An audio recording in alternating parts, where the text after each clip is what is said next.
Bruno Retailleau, âgé de 64 ans, exerce les fonctions de ministre de l'Intérieur depuis 2024. Membre influx des Républicains, il brigue la présidence de son parti lors d'une élection interne qui se tient les 17 et 18 mai 2025.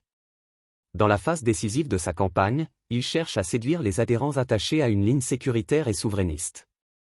Vendredi 16 mai, il a confirmé qu'il proposerait au prochain Conseil des ministres la dissolution par décret de 3 associations jugées radicales, Lyon Populaire, Urgence Palestine et la Jeune Garde.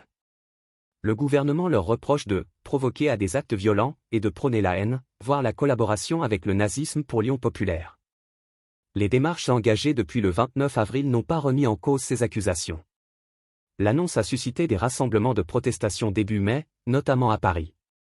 Amnesty International France, par la voix de sa présidente Anne Savinel-Barra, a jugé qu'une telle mesure serait très grave dans le contexte du conflit au Proche-Orient. Sur la question migratoire, il a de nouveau affirmé que les capacités d'accueil de la France sont saturées, au micro de Sonia Mabrouk sur Europe 1 CNews. Il estime que, dans ces conditions, l'immigration n'est pas une chance pour le pays, soulignant la nécessité de contenir les flux pour préserver le modèle social français.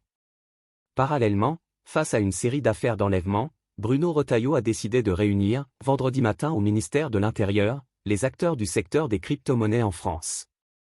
L'objectif est de travailler à leur sécurité, après plusieurs tentatives de kidnapping visant des entrepreneurs du secteur. Il faut qu'ils soient conscients des risques et qu'ensemble nous prenions des mesures pour les protéger, a-t-il ajouté, assurant que les commanditaires, où qu'ils soient, seraient retrouvés. Cette initiative s'inscrit dans un plan plus vaste de renforcement de la coordination avec les forces de l'ordre et le parquet. Avec ces décisions et déclarations, le ministre de l'Intérieur affiche une ligne dure centrée sur la sécurité, l'ordre public et le contrôle des migrations.